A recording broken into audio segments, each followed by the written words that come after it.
Hello, everyone, and welcome to a new episode of WrestleMania Rebookings.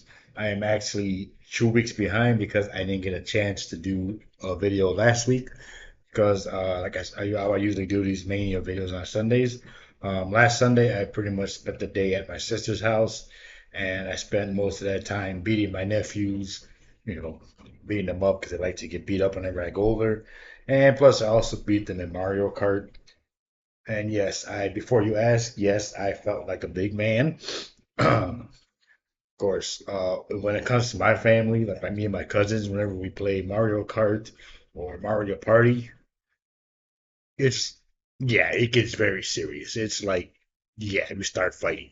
We take Mario Kart and Mario Party very seriously. Like I said, my cousins, my siblings, my mom. Um, yeah, there will be a riot going on. And of course, I could have been nice and let my nephews win a couple of rounds, but as my friend Big Juan says, no pity for the weak. So yeah. Anywho, so yeah, with that being said, we're gonna go on and continue with our next WrestleMania video. We're almost to the end of these. Um, so yeah, with that, so now we're going to go ahead with WrestleMania 38, otherwise known as the most stupendous WrestleMania ever. Yes, that's what they were marketing as. Yes, it got annoying really fast, and I'm pretty sure I'm not the only one who thinks that. I'm pretty sure there was plenty of people getting annoyed and irritated by hearing the most stupendous WrestleMania ever, like every 5 fucking seconds. But yeah, it was the most stupendous WrestleMania ever, and yeah, everyone was it got annoying pretty fast, and of course that when this the most stupendous WrestleMania ever happened alive, I actually started a group chat on Snapchat, and it wasn't really a live stream; it was more of a live chat. As me and a bunch of my wrestling pals, we pretty much had like a live, you know, chat feed going on discussing the most stupendous WrestleMania ever. And one of my friends was like, we should take a shot every time they say the most stupendous WrestleMania ever. And I guarantee you, if we did that, I'm pretty sure we all probably would have been drunk, probably like 10 minutes into the show. So, yeah. It's a good thing we didn't do that. We didn't take a shot every time they said the most stupendous WrestleMania of all time. So, yeah. That's annoying, isn't it? Yes, trust me, I know. So, with that being said, let's go ahead and go into what WWE gave us for night one of the most stupendous WrestleMania ever. Kicking off things on night one, we had the SmackDown Tag Team Championships, the Usos defending against Rick Boogs and Shinsuke Nakamura. Shout out to my friend Travis, who absolutely hates Rick Boogs. We were just dogging him the whole time in the group chat. And I'm pretty sure he was probably the only person happy that Rick Boogs tore his knee in this match. Of course, it sucks, to have suffer an injury like that at any given time, let alone at WrestleMania, let alone your debut WrestleMania. So it really sucks. I mean, and of course, I didn't really see Rick Boogs and Shinsuke winning the tag team titles on the Usos because at this point in time, the Usos were just barely starting that record breaking tag team reign they had where they wouldn't lose the titles until the following year. So I didn't really see Rick Boogs and Shinsuke, winning the titles. And especially, like I said, it sucks that, Boogs tore his knee pretty much like 5 minutes into the match. So up next, we had Baron Corbin versus Drew McIntyre, a match in which Drew McIntyre won. I really don't think this was the right spot for Drew McIntyre because he was still pretty over as a babyface at this time, especially, for doing such an amazing job as a top face the last 2 years. And Baron Corbin is Baron Corbin. Um, and he was in that, I think he was in that Happy Corbin gimmick at this time. And I just really feel, no disrespect to Baron Corbin, I just feel like this is a kind of low spot on the card for someone like Drew McIntyre. Of course, when we get to my booking of the most stupendous WrestleMania ever, I have him in a much higher spot. We will get to that in a few minutes. Next, we had Dominic and Rey Mysterio against The Miz and Logan Paul. Of course, Dominic and Rey were left off WrestleMania the previous year, so they had to make their father-son tag team debut this year against The Miz and Logan Paul. I have nothing. I don't dislike Logan Paul. I mean, I know he gets a lot of hate because it is Logan Paul. But he had I will admit he has done pretty good for himself as a WWE superstar. He's taken to the business quite well. I mean, I will give him that. I also miss his original theme song that he had, the hey hello and what however it goes. The one now, I guess, like most WWE theme songs nowadays, it pretty kind of sucks. Um, WWE themes just don't hit as much as they used to, at least for me, growing up. I had like Jim Johnston, my early teen years, and then after that they had the CFOS, I think they were called. That was pretty much, of course, my more adult years. And then they had Def Rebel. So who do they have now? I think that's the one they're pretty much now that everyone like dislikes. And like I said, a lot of the theme songs nowadays just don't hit as much as they used to. Because before you could be like in the kitchen somewhere and you hear a theme song on the TV in the background, right away you know who it is. Nowadays, and you would run to go see, to go see that person. Nowadays, you hear a theme song, and either one or two things happen. You either don't recognize who the hell is coming out, or you still go to look just to see who the hell it is.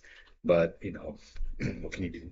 So the Miz and Logan Paul won, and then afterwards, the Miz turned on Logan Paul, which led to a one-on-one match between them at SummerSlam that year. Logan Paul should not ever be in the role of babyface. That man's just a natural heel. And there's many superstars who are just natural faces and natural heels. Logan Paul is a natural heel. The Miz, I know I love the Miz. He's one of my favorites. He's a natural heel. He had his whole face run and like in the early 2010s. It was not that great. It just felt forced. Um, so yeah, and then I think after Logan Paul had a feud with Miz, or he was considered a face, I think he had like a quick feud with Roman Reigns, and then he went back to being a heel, which is where he's been this whole time, which is probably better off for him anyway. Up next, we had Becky Lynch versus Bianca Belair for the Raw Women's Championship. This was basically Bianca's payback for their match at SummerSlam, if you remember. Bianca was supposed to defend her title against Sasha Banks in a WrestleMania rematch at SummerSlam. At that time, it was the SmackDown Women's title, but then they did a whole, trade and switch off thing or whatever. Um, I think Sasha was injured at that time, so Bianca didn't really have a challenger the night of the show. They did a fake out where she was going to defend against Carmella, but then Becky Lynch made her return to WWE after being off for 2 years, well, close to 2 years because she had her baby and everything. And then she beat Bianca in like a couple minutes, if not shorter than that. A lot of people were upset. And then that's pretty much started the whole big time Bex thing. She turned heel afterwards. Um, and going into this feud, they had a whole theme where they're like she was trying to cut off Bianca's hair, and then Bianca kind of like cut off some of Becky's, and that's when she debuted the whole I call it the Haley Williams hairdo. If you know who Haley Williams is, you know what I'm talking about. If you don't know, yeah, she's an amazing artist, the lead singer for Paramore. As much as I love Becky, she didn't have that great of an entrance. She basically just came out in like was like a Hummer or whatever the hell those cars are. Bianca had a better entrance. She came out with the whole marching band, the whole marching band and everything. And she ended up defeating Becky Lynch longer than a couple minutes. And I'm pretty sure my niece, that's her favorite wrestler is Bianca Belair. And when she would come out, she'll do like the whole entrance, the hair twirl and everything. Uh, so yeah, I'm pretty sure she was thrilled about that. Up next, we had Seth Rollins against a mystery opponent who turned out to be the returning Cody Rhodes. And the weeks leading up to this, there was the whole storyline was Seth Rollins didn't have a WrestleMania match. He wasn't able to have a WrestleMania moment, and he was trying to find any which way he could to get onto the WrestleMania card. Oh, oh excuse me. And then I think it was the last Raw before WrestleMania. He went to Vince McMahon's office and he said he wanted to be on the WrestleMania show. And McMahon said all I had to do was ask. And I had mentioned this earlier because, like I said, I started recording this video earlier. I accidentally deleted it, so I pretty much have to start all over again. Um, here's, like I said, so I'm trying to remember what I said in the first video, but here's where logic, like, kind of like, I had this conversation a couple weeks before. Like, okay, so I'm trying to work the right way. So say you're like a main event top star and you want to be on a show like WrestleMania, you just go out there and you challenge someone to a match at WrestleMania. Same thing with the Royal Rumble, like we're a top name and you just say they go out there nowadays and say, I'm declaring myself for the Royal Rumble. So what if you have if that I can understand that from a WWE logic, but from a common sense logic, what if like say a jobber came out and said, "Well, I want to challenge," like say I don't know, Shanky, and say I want to challenge so and so to a match at WrestleMania. So by that logic, if since you want to be on the WrestleMania show, wouldn't you say, okay, yeah? Or same thing for the Royal Rumble, say like a jobber like Shanky came out and said, I declare myself for the Royal Rumble, then of course you want to be in it. But I guess that only works for top stars or main event level stars because I get it too from a business standpoint because you want to promote all the big names that are going to be on there. Like, for example, Seth Rollins, Roman Reigns, Brock Lesnar, Kevin Owens. And then you have names like, I don't know, Shanky in there. So, and who the hell, then again, who the hell wants to see Shanky on the most stupendous WrestleMania of all time?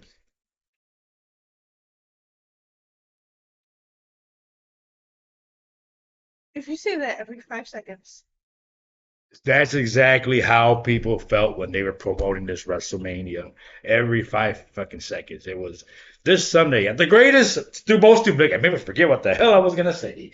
At the most stupendous WrestleMania of all time. It's So now you know how everyone else is feeling when they were promoting this WrestleMania. Every Monday Night Raw, every Saturday on SmackDown. In 2 weeks, the most stupendous WrestleMania ever. And yes, it got tired and annoying really fast. So anyway, going back to that, so Seth Rollins ended up finding out his mystery opponent was Cody Rhodes, who was making his return to WWE after being gone for like maybe a little, like almost 10 years, almost, if I'm not mistaken. Of course, he had left, got released, and was one of the founding, made a nice run for himself on the Indies, made himself into a main event star.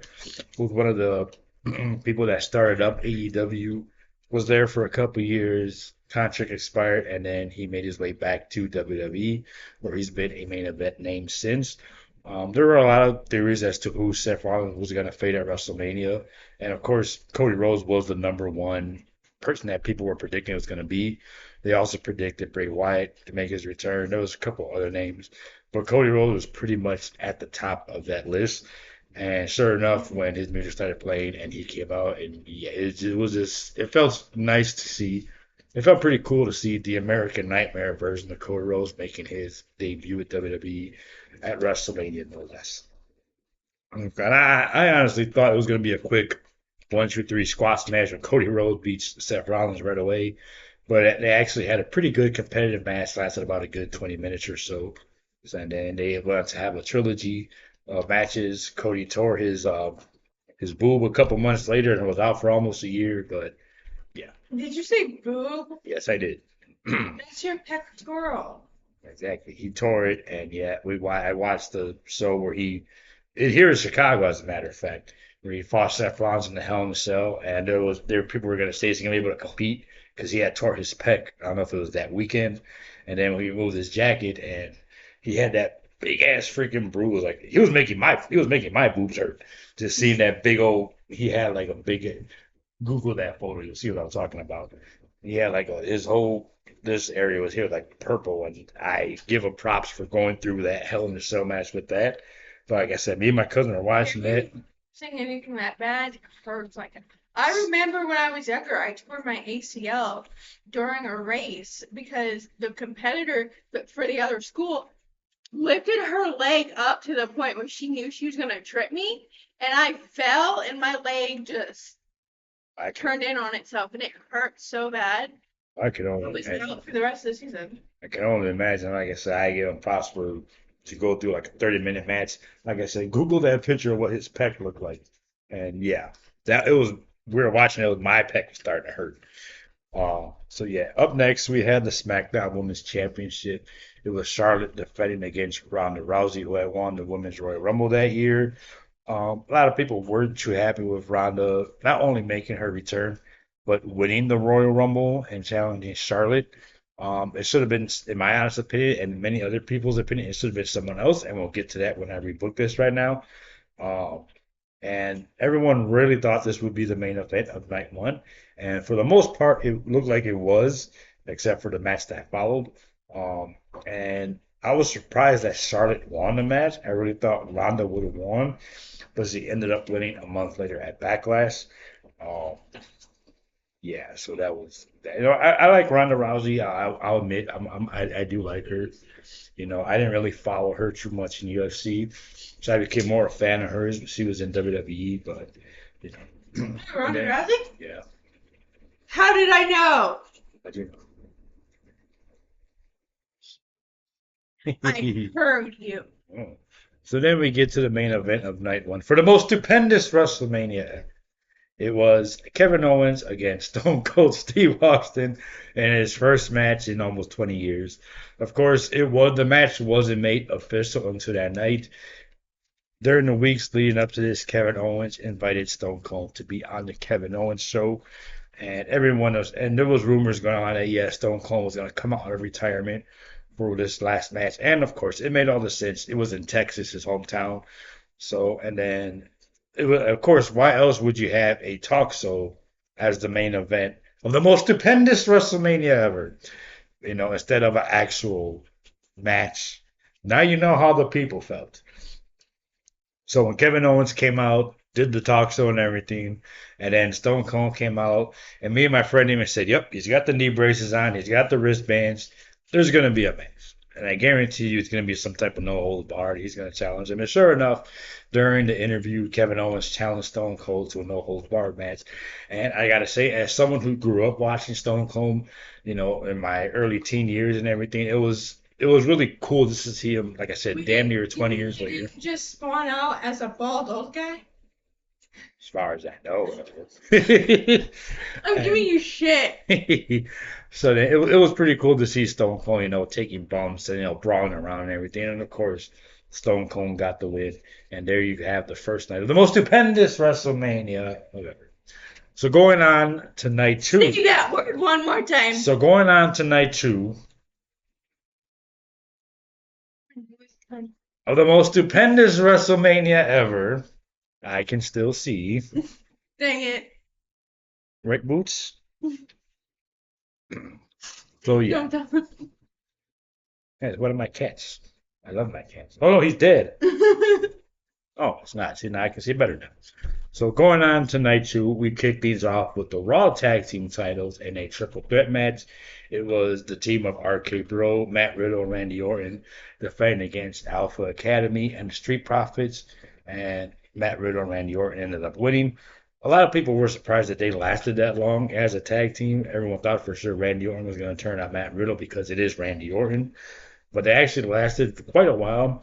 The only reason they really split was because Orton, fucked up his back and he was out for like almost 2 years. And by the time he came back, I think Matt Riddle had already been released already, so they never really got to follow up on that. Up next was Omos against Bobby Lashley, which was pretty much one of those, well, we don't got nothing else for you type of things. And of course, as I forgot to mention, this was Vince McMahon's last WrestleMania in charge because he ended up resigning or retiring or whatever you want to call it by the summertime. So this obviously had Vince McMahon written all over it because we all know he loved his big men going at it. Up next was probably the most surprising, entertaining match on the show. It was Sami Zayn against the star of Jackass, Johnny Knoxville, in a no disqualification match. He's funny. He is. He's funny. You should definitely check out that, man. That was actually pretty cool. And that was astounding to see, of all people, Johnny Knoxville competing at WrestleMania. Johnny Knoxville's funny. He is, and I'm surprised that man isn't dead yet of all the stuff that he does. um, it was just, yes, it was crazy. It was over the top, but it worked. And Sami Zayn was like the perfect person to do that with. Of course, as you saw, they had a whole little rivalry going on for like months where Johnny Knoxville ended up in the Royal Rumble, and then they had a whole beef going on with Sami Zayn. It could have been one of the worst things ever at WrestleMania, but it was genuinely pretty good. It was funny. It might not be to everybody's cup of tea, but it was good for what it was, and I actually enjoyed it. There was a few cameos from a couple few of the other Jackass cast members.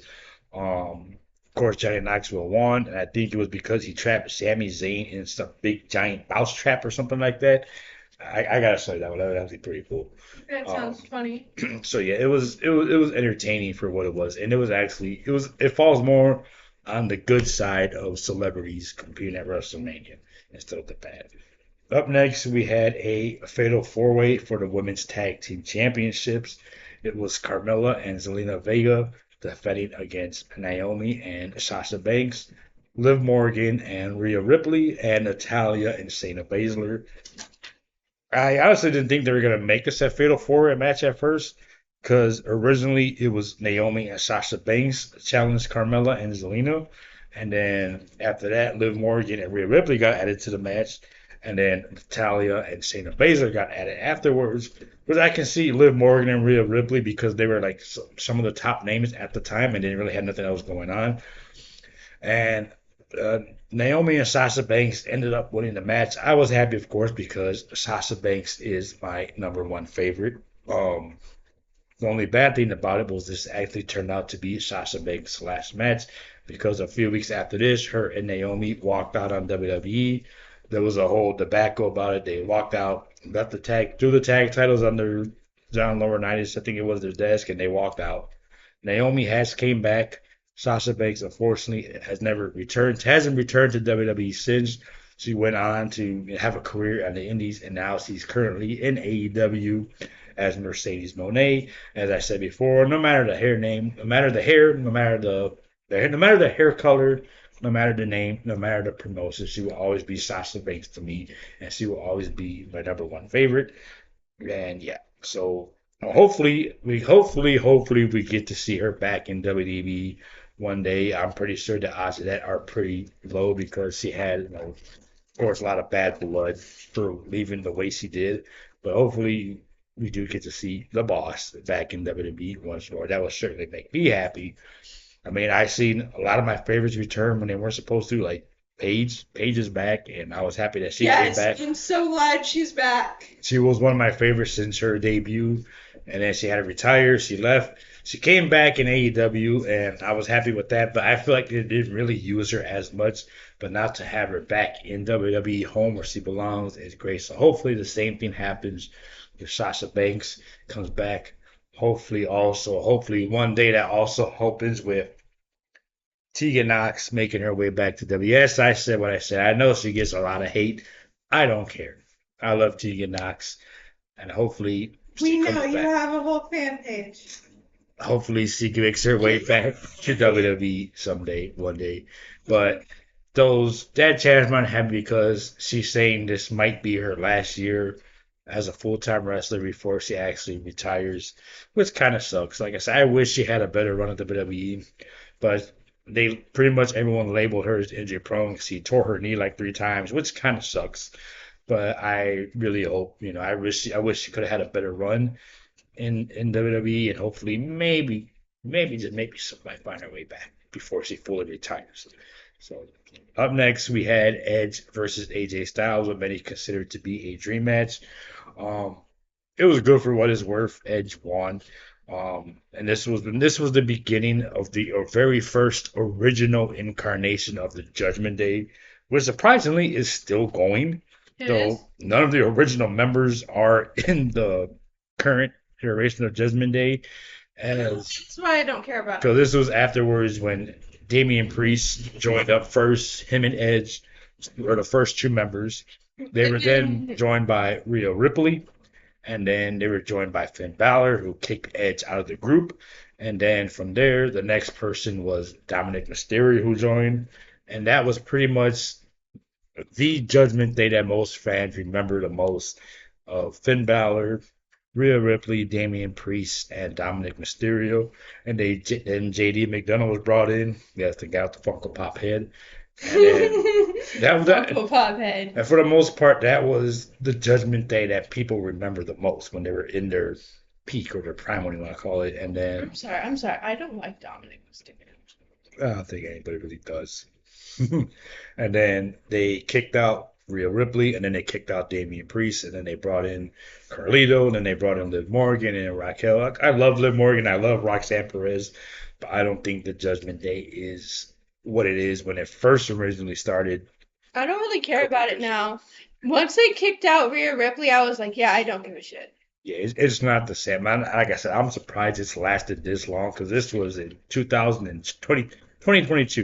And here we are in 2026, 4 years later, and I'm surprised this group is still going. It's probably just going for storyline effects. In a way, yeah, but I honestly don't see them lasting that very much long. I have a feeling that there's going to be an implosion between Liv and Roxanne and Raquel, and then because if you think about all it is right now, it's just Liv, Raquel, Roxanne, Dominic, and JD. That's all it really is, and it doesn't have that it factor like it used to anymore. But what can you do? Yeah, because they kicked out Rhea and it went to shit. Yeah, and there's no doubt that Rhea became this helped her. She was a star already, but I feel like this actually helped her propel her into superstardom. It's like Propeller? propel her. There you go. You're learning. Yeah, What? I don't know. So up next we had the New Day against Sheamus and Ridge Holland. This was originally supposed to be a six-man tag team match. All three members of the New Day, Kofi, Xavier, and Big E, against Sheamus, Ridge Holland, and Butch. Unfortunately, like a few weeks before this, was when Big E injured his neck, and he was now has been forced to retire. He wasn't able to compete in the match. He messed up his neck, and since then he's pretty much had to retire, which kind of sucks because I feel like he was just starting to hit his prime, especially after coming off winning the WWE title for the first time. And so we got ourselves a regular standard tag team match. And if people like Paige and Daniel Bryan and Edge can come back, even though after like so many years, maybe one day Big E will be able to get back into the WWE ring as well. So up next we had Austin Theory against Pat McAfee, and this is probably the most randomest match on this show because there was rumors that Pat McAfee was going to face, of all people, Vince McMahon for some reason. So we ended up getting a pretty decent feud between him and Austin Theory. McAfee won, and then after the match, perhaps in one of the most worst moments in WrestleMania history, Vince McMahon challenged him to an impromptu match. It was one of the worst fucking things I've ever seen, and I can see why people were just like, "This old man needs to get the hell out of here, just retire." And just yeah, it was one of the worst fucking things ever.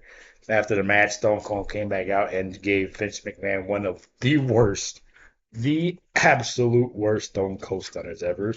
I understand that Vince McMahon was probably like what 200 at this point in time in his life. But yeah, he had no business being in there. And yeah, I mean, and then I'm pretty sure a lot of people, superstars who weren't on the WrestleMania card were like, okay, you left me off the card for this, or people had just got released around this time. Like you released me to put this on WrestleMania, let alone the most stupendous WrestleMania of all time. No, that had no reason being on there. And so we get to the main event of night two of the most stupendous WrestleMania ever.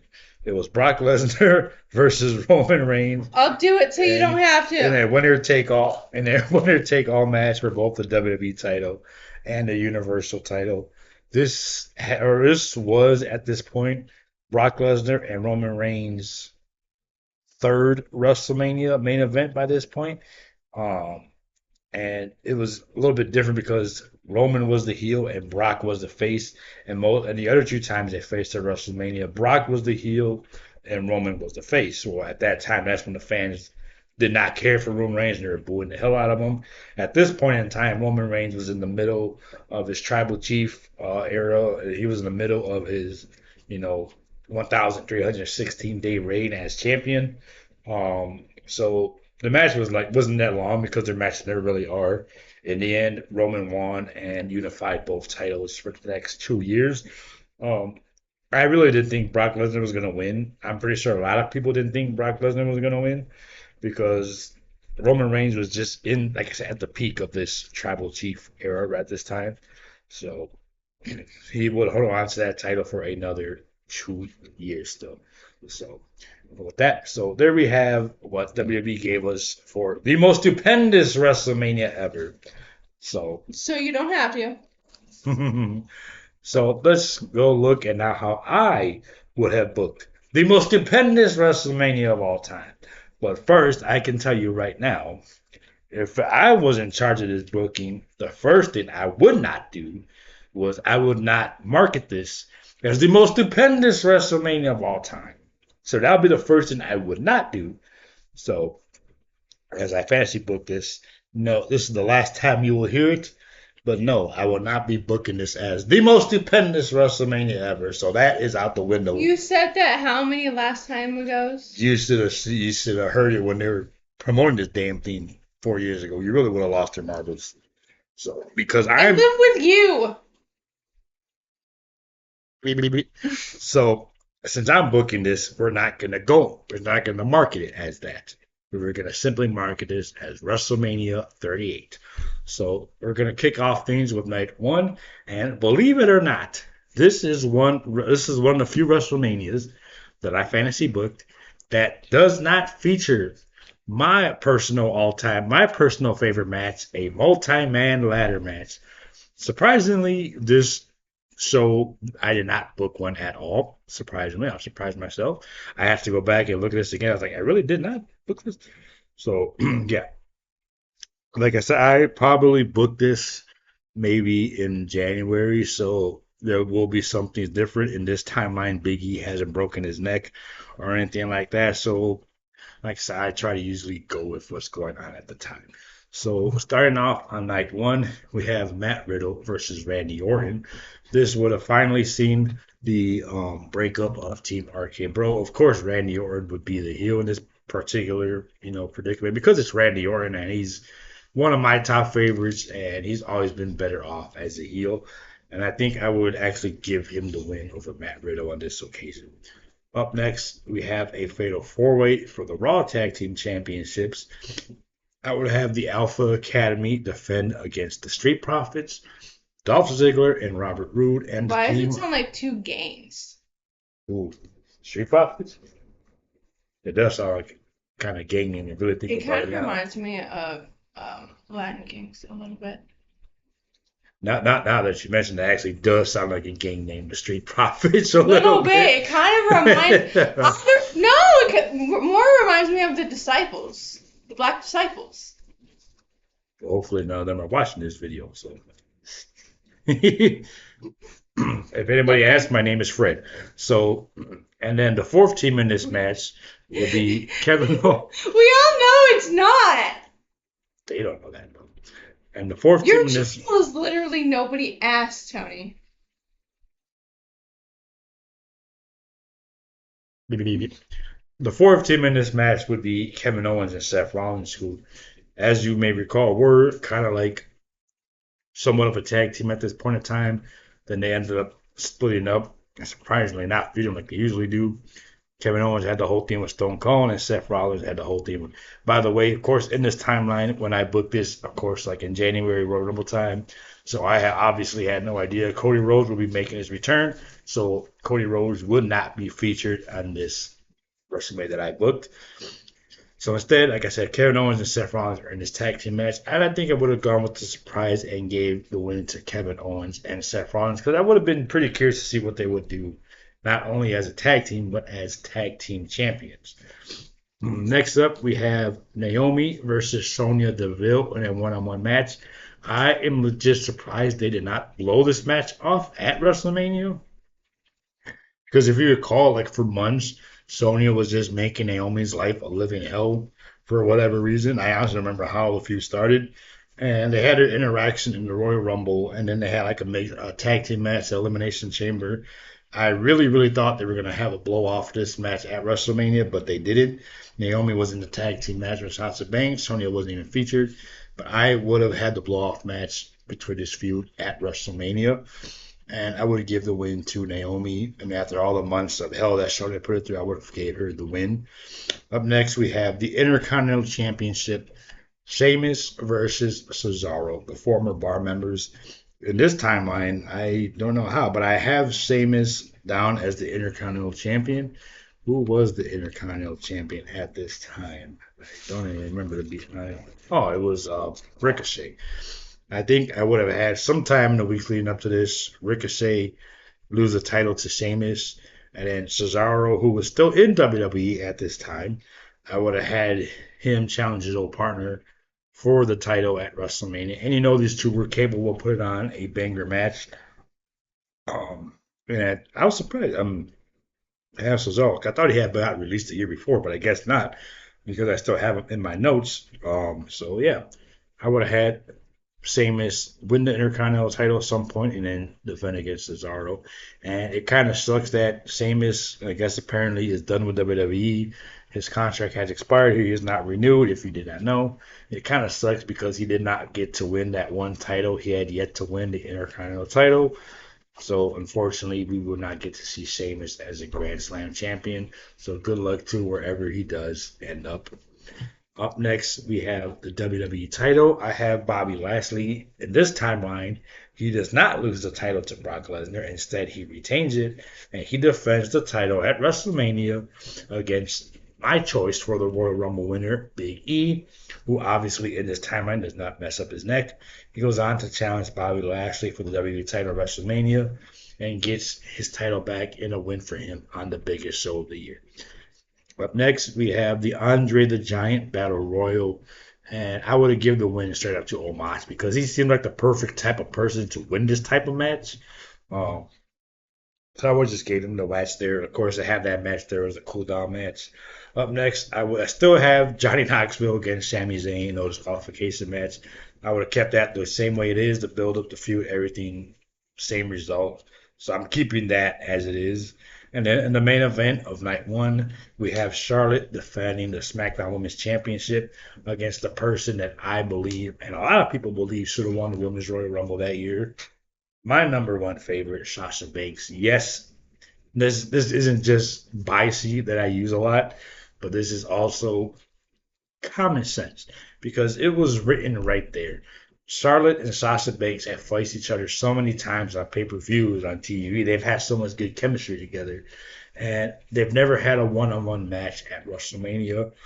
There's a lot of feuds that have happened for years that we just never got a one on one match at WrestleMania, like The Rock versus Triple H, or Roman Reigns versus Seth Rollins, or Randy Orton versus John Cena, Charlotte versus Sasha Banks. Two feuds between two superstars that we've had countless matches on so many shows, but never one at WrestleMania.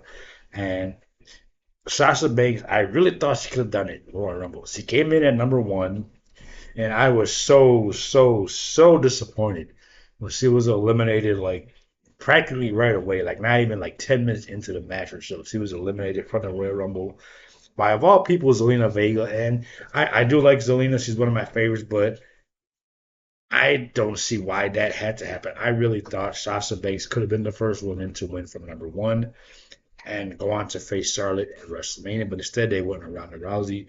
And as I said before, sometimes the most obvious choice is the best choice to do. And again, they did not go with it. It was right there. And it sucks because this WrestleMania was Sasha's last WrestleMania match before leaving the company.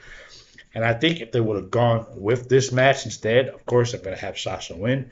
I think she would never have left, and the whole timeline would have been way different. But what can you do?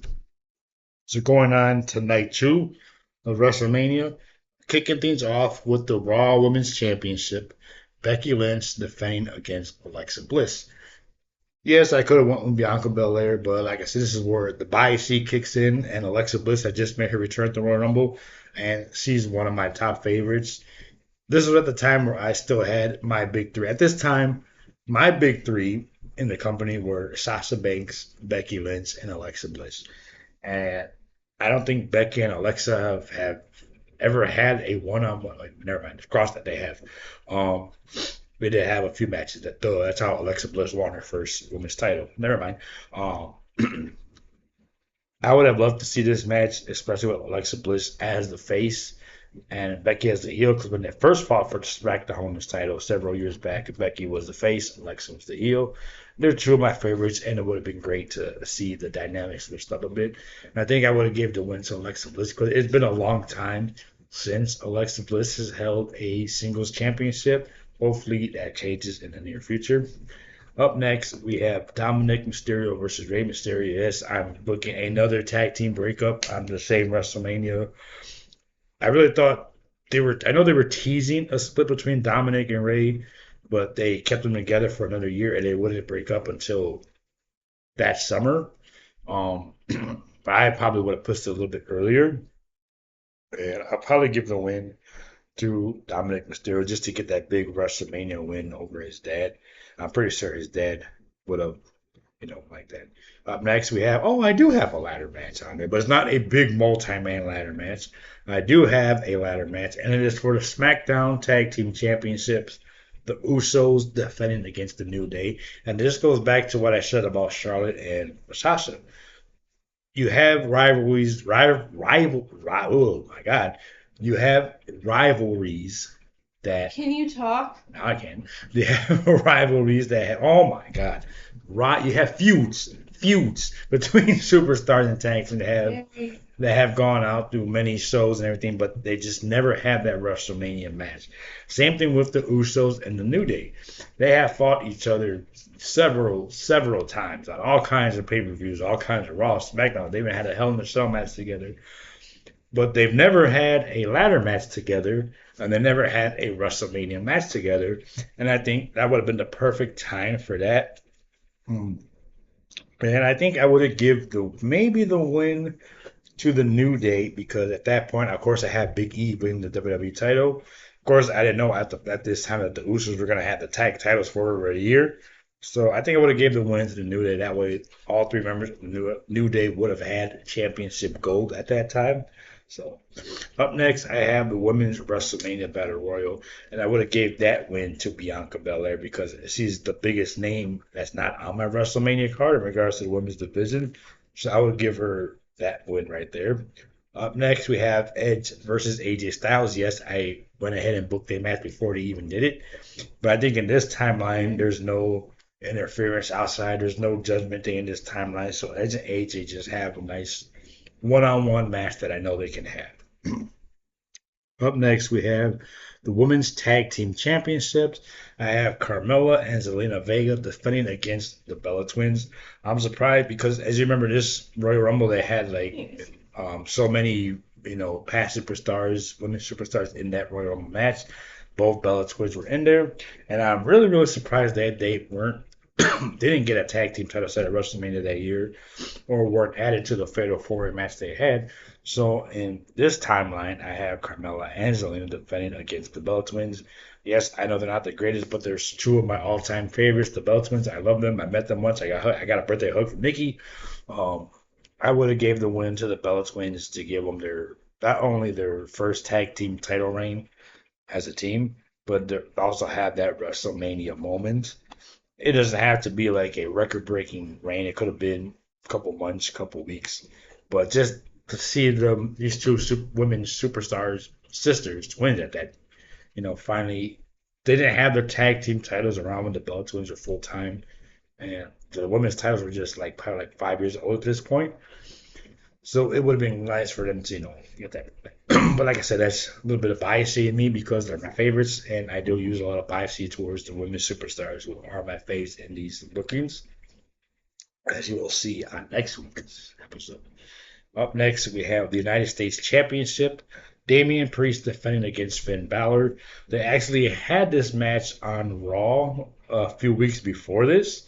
And if I'm not mistaken, I think Finn Balor beat Damian Priest for the title. And then I don't remember who he dropped it to after. I think it was Austin Theory. Yeah. Damian Priest lost the title to Finn Balor, and then Balor lost it to Theory. And that's when he started getting that little mini push as Vince McMahon's guy. Um, yeah, I honestly thought that we were going to have that match at WrestleMania because Damian Priest said he wanted a WrestleMania opponent. Finn Balor came out and challenged him, but they had a match on Raw. But yeah, like again, it should have been on WrestleMania, but I'll get to that when I get to the video I do about my honest opinions about the True Night WrestleMania. That will be the video I do after I complete this WrestleMania series. So yeah, you'll hear my thoughts about that when we get to that. Up next, we have the main event of night two. It is a triple threat match for the Universal title. Roman Reigns against Brock Lesnar and Drew McIntyre. Of course, Drew McIntyre had his old beef with the bloodline ever since the summer when he kept getting costing the title. Um, like I said, in this timeline, Biggie wins the Royal Rumble, so I would have had someone like Brock Lesnar. Maybe, you know, you might not like it. Brock Lesnar would win the Elimination Chamber, but Drew McIntyre would probably go along the lines of what Shawn Michaels did at WrestleMania 20 and signed the contract for the match, making it a triple threat match. So I think it would have been a lot better than another one-on-one match between Roman and Brock. And I had Drew McIntyre. I think it would have been a lot more better than what we got. And I think I would still give the win to Roman Reigns. Or maybe, no, I kind of want to give to Drew McIntyre so he can finally get that WrestleMania win in front of a crowd. But at the same time, I kind of want to just give it to Roman because, like I said, I really didn't know at this point he was going to hold that title for another 2 more years, but he did. So, so there you have it. That's how I would have booked WrestleMania 38.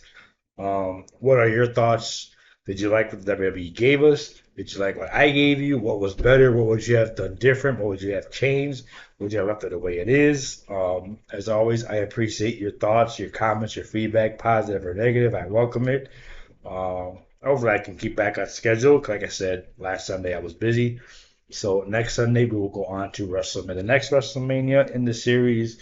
I have a couple of other ideas that I'm going to do for this channel aside from just wrestling. I have a couple of video game ideas that I'm going to do. In the middle of one now. I just finished another one, and then once I complete that, it will go on to this channel. I have a few other ideas, like I said, but no spoilers. We'll get to that when we get to that. So I hope you enjoyed it. Again, feel free to like and subscribe if you haven't. If you made it this far with these WrestleMania bookings, I thank you very much. And let's keep it going. So until then, next time, remember, if you haven't asked me about it, chances are I'm going to talk about it anyway.